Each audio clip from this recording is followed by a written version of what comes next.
Guys, this is Melissa with Practically Creative. Today I am making binding for a quilt. And the quilt is still being made, but I know what size it's supposed to finish at, and I will finish very close to that. So what I'm making is the Time Machine from Donna Robertson, and the finished size of the quilt is 44 by 58 inches. So in order to figure out the right size of binding for this, I need to do some math, and I don't math well. So let's go through this quickly and easily. What I need to figure out is how wide the top and the bottom are. And according to this, they're going to be 44 inches. So that's 88 inches total. And then I need to put in the length of the sides. Each side should finish at 58 inches. 58 and 58 together is 116. So if I add 116 and 88 inches, what I get is 204 inches. That means I need 204 inches of binding to go around the outside edge of my quilt. Now I know that I need to overlap the ends of the binding so that everything matches up perfectly at the end. And I like to have a little bit of extra because I'm going to be adding folds at the corners, this and that. I may have to work around something. So I want to make sure I've got a little extra. I usually add 10 inches. You can add as much as 20 if you want, or as long as you want, but I'm going to add 10. So that gives me a 214-inch length of binding that's needed. In order to get that, I need to cut some strips of fabric. And I need to figure out how many strips of fabric I'm going to cut. So I'm going to take my yardage of my binding fabric and I'm going to measure how wide it is without including the selvages. So I measured mine out. It comes out to roughly 40 inches once I take the selvage edge off. So I divided the 214 by 40 and I came up with 5.35. Which means that I need 5 and a little more than a third strip. So I'm going to go ahead and cut 6 strips total and put those together to make my binding so that I definitely have enough for where I've joined everything together and for any joining at the end of the quilt.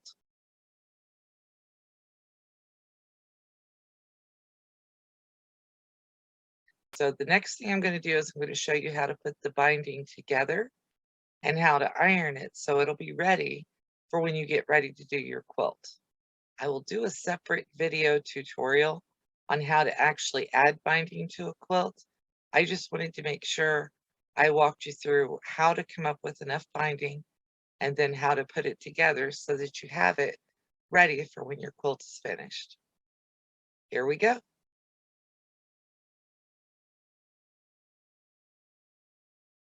2.5-inch strips of fabric, and I'm just going to lay them out here next to my sewing machine, and I'm going to put them all face down because it makes it easier and quicker for me to put it together once I start sewing. So here's all my binding face down. We're going to go over to at the sewing machine. What we're going to do is we're going to put our top piece of fabric face up, or our bottom piece of fabric face up. And then we're going to put the next strip on the edge here, and we're going to square them up. And then I'm going to put them underneath the needle so that the needle will catch right there at the corner. And we're going to sew. You don't have to backstitch this. You can if you want. It's not a bad practice to get into. But I'm not even going to break thread to go to my next one. I'm just going to bring the end of that strip up, lay it down flat, bring the next strip in, lay it down exactly the same way, and sew. Now my binding is 2.5-inch strips, but whatever size strip you chose to use, you'll still join it the same way. And these strips, what I'm using them for is quilting, putting binding on a quilt. So you don't have to cut these out of bias. If you're doing a lot of curves, or if you're doing A scalloped edge, I would recommend doing bias, but for just a regular quilt, these can just be straight strips.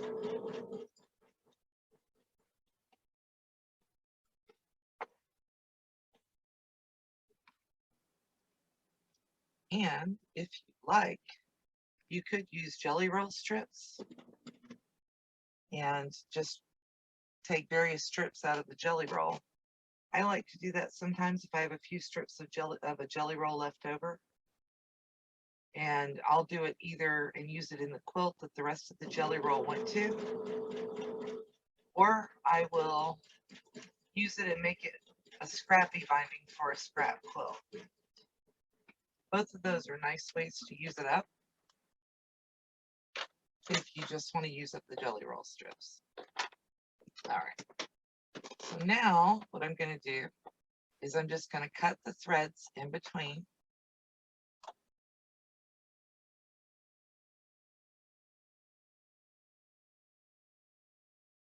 Just like that. And we're going to go back over to our cutting mat. Back over at the cutting mat, this is going to be super simple. You can use a pair of scissors to do this. I like to just do it real quick with my ruler and my rotary cutter. And I give myself a 1/4 inch seam. And then I just cut those little triangles off and go to the next piece. This is easier for me than having to get out a pair of scissors. You may have a different experience. I do it this way because I like to avoid using scissors if I can. They're hard on my hands with arthritis. So if you have issues with that as well, or with your hands, this may be easier for you as well. Mr. Martelli's not wanting to work right now. There we go.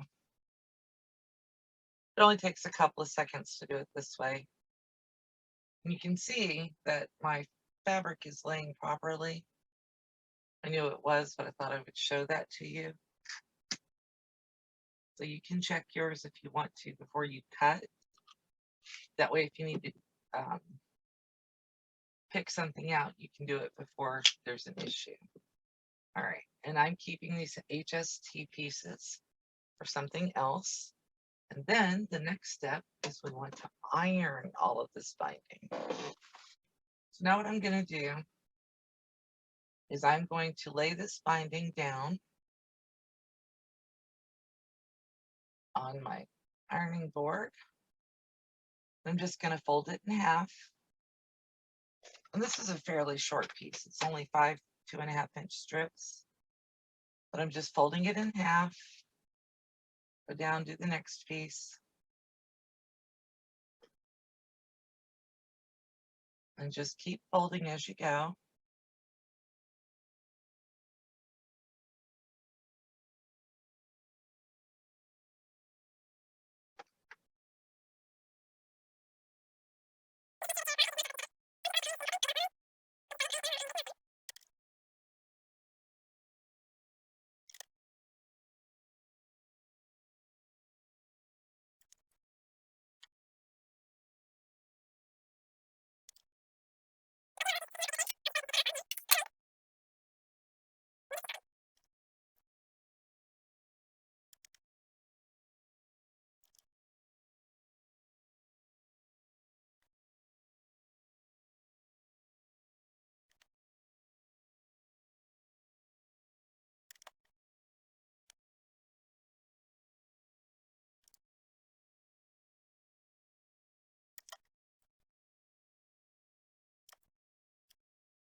Okay, so now we have all the binding ironed up, and you can store your binding however you like.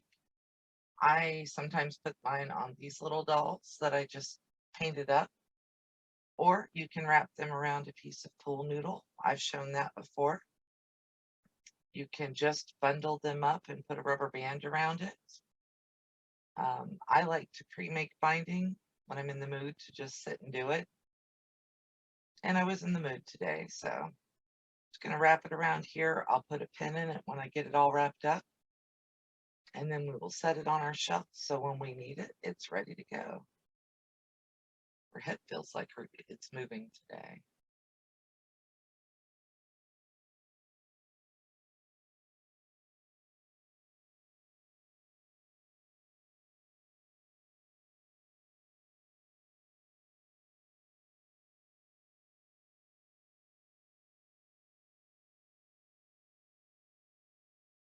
And if you didn't want to iron it, you could actually just fold it in half and wrap it around something, and it will actually hold it pretty much in place until you're ready to use it.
So now all of my binding is secured on my little binding doll.